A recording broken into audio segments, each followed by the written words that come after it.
Hello and welcome guys, আমার নাম Tom Ghosh. তোমরা দেখছো স্মার্ট স্টাডি। আজকে এই ভিডিওটা সমস্ত স্বামী বিবেকানন্দ 2024-25 স্টুডেন্টদের জন্য কিন্তু খুবই গুরুত্বপূর্ণ হতে চলেছে। অনেক স্টুডেন্টদের এখনো পর্যন্ত সাবমিটেড হয়ে আছে, কেউরির ফরওয়ার্ড বাই এইচওয়াই হয়ে আছে, কেউরির কিন্তু অ্যাপ্রুভ হয়ে গেছে এবং অনেক অনেক স্টুডেন্টদের কিন্তু স্যাংশন আগে থেকে ছিল। তো তাদের এখনো টাকা ঢোকেনি, তাদের কবে টাকা ঢুকবে না ঢুকবে বিস্তারিত ভিডিওয়ে আলোচনা করব। ভিডিওটা কিন্তু খুবই গুরুত্বপূর্ণ হতে চলেছে, স্কিপ করলে কিচ্ছু বুঝতে পারবে না। এবং চ্যানেলে যদি নতুন হয়ে থাকো চ্যানেলটাকে অবশ্যই সাবস্ক্রাইব করে পাশের যে বেল আইকন আছে ওটা দাবিয়ে অলে সেট করে দাও, কেননা স্বামী বিবেকানন্দের এই মুহূর্তে যে মুহূর্তে মুহূর্তে আপডেট আসছে কিন্তু, এবং তোমাদের ফ্রেশ বা রিনিউয়াল অ্যাপ্লিকেশন নতুন 2025-26 সিজনের সেটা আরম্ভ হবে, সেটা কীভাবে করবে না করবে সেই সমস্ত ইনফরমেশনের জন্য চ্যানেলটাকে সাবস্ক্রাইব করো। ডেসক্রিপশনে দেওয়া গ্রুপ লিঙ্ক আছে, হোয়াটসঅ্যাপ গ্রুপ লিঙ্ক, ওখানে জয়েন হও, প্রতিটা ছোটোখাটো আপডেট কিন্তু পেতে পারো। অবশ্যই ইম্পর্ট্যান্ট, তো জয়েন করো ইমিডিয়েটলি। তো চলো ভিডিওটা শুরু করা যাক। প্রথমেই তোমরা দেখতে পাচ্ছ আমি স্বামী বিবেকানন্দর অফিসিয়াল ওয়েবসাইটে চলে আসছি। স্বামী বিবেকানন্দ মেরিট কাম যে স্কলারশিপ হয়, ঠিক আছে, সেই স্কলারশিপের তোমাদের টাকা কবে ঢুকবে না ঢুকবে আজকে এই ভিডিওটা টোটালসটা ডিটেলসে ক্লিয়ার করে দেবো স্টুডেন্টদেরকে।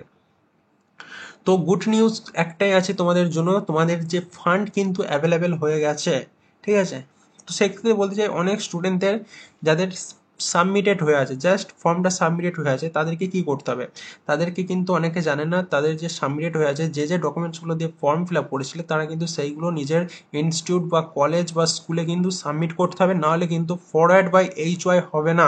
কলেজ বা ইনস্টিটিউট ভেরিফাই না করলে কিন্তু তুমি স্বামী বিবেকানন্দ স্কলারশিপের টাকা পাবেন না, ঠিক আছে। ক্লিয়ার? এক নাম্বার। যাদের ফরওয়ার্ড বাই এইচওয়াই আছে তারা কি করবে, তাদের কিচ্ছু করার দরকার নেই, জাস্ট ওয়েট করে যাও। তোমাদের কিন্তু আস্তে আস্তে এখন থেকে শুরু হয়ে গেছে প্রক্রিয়া। ফরওয়ার্ড বাই এইচওয়াই ছিল, তাদের কিন্তু এখন আস্তে আস্তে দেখা যাচ্ছে যে অ্যাপ্রুভ হচ্ছে। তো সেক্ষেত্রে অ্যাপ্রুভ হচ্ছে, অ্যাপ্রুভ হতে 1 সপ্তাহ টাইম লাগবে, অ্যাপ্রুভ থেকে স্যাংশন 1 সপ্তাহ 2 সপ্তাহ, এবং 2 সপ্তাহ এবং টাকা ঢুকতে 1 সপ্তাহ, নেক্সট ফান্ডের তোমাদের টাকাটা পাবে। অর্থাৎ এই মাসের শেষের দিকে, অর্থাৎ দুর্গাপুজোর ঠিক কিছুদিন আগে 21 থেকে 25 তারিখের মধ্যে যাদের এখনো পর্যন্ত ফরওয়ার্ড বাই এইচওয়াই হয়ে আছে তাদের কিন্তু টাকাটা ঢুকবে। আশা করছি বুঝতেই পারছো। তোমরা 28 তারিখে দুর্গাপুজো যদি হয়ে থাকে না, 25 থেকে 26 তারিখের মধ্যে কিন্তু তোমাদের টাকাটা সরকার তোমাদের যে অ্যাকাউন্ট আছে সেখানে ঢুকিয়ে দেবে। তো এটা গেল যাদের ফরওয়ার্ড বাই এইচওয়াই ছিল, ঠিক আছে। যে সমস্ত স্টুডেন্টদের অ্যাপ্রুভ আছে তাদের কিন্তু আস্তে আস্তে স্যাংশন করাচ্ছে, তাদের স্যাংশন করাতে করাতে 1 সপ্তাহ লাগছে, এবং কিছুদিন মধ্যে তাদের কিন্তু 10 থেকে 15 দিন, অর্থাৎ 15 থেকে 16 দিনের মাথায় কিন্তু তোমাদের টাকাটা পেয়ে যাচ্ছ। যে সমস্ত স্টুডেন্টদের অ্যাপ্রুভ আছে এবং যে সমস্ত স্টুডেন্টদের স্যাংশন ছিল তাদের অলরেডি টাকা ঢুকতে লেগেছে, ঠিক আছে। আজকেই আমাকে একজন কমেন্ট করেছিল, দাদা আমার টাকাটা ঢুকে গিয়েছে।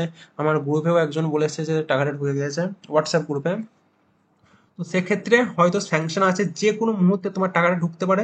এই 1 সপ্তাহের মধ্যেই কিন্তু তোমার টাকাটা ঢুকে যাচ্ছে যে সমস্ত স্টুডেন্টদের স্যাংশন আছে, ঠিক আছে। তো খুবই খুশির খবর। এবং তোমার কীরকম কী স্টেটাস আছে না আছে সেটা অবশ্যই কমেন্ট বক্সে জানিও, এবং গ্রুপে অবশ্যই জয়েন করো। গ্রুপটা কিন্তু ইম্পর্টেন্ট হতে চলেছে তোমাদের জন্য ভবিষ্যতের আরও বড় বড় স্কলারশিপের জন্য। সেক্ষেত্রে স্টুডেন্টকে বলবো তোমার স্টেটাসটা কি, তোমার টাকা কবে ঢুকলো না ঢুকলো পারলে একটু কমেন্ট বক্সে জানিয়েছো। যদি কোনো কোশ্চেন থাকে অবশ্যই কমেন্ট করতে পারো। Thanks for watching. ভিডিও ভালো লাগলে লাইক কমেন্ট শেয়ার করো, এবং বন্ধুদের মধ্যে প্রচুর পরিমাণে এই গুড নিউজটা শেয়ার করে দাও যে ফান্ড অ্যাভেলেবেল হয়ে গেছে। ওকে, থ্যাঙ্কস ফর ওয়াচিং।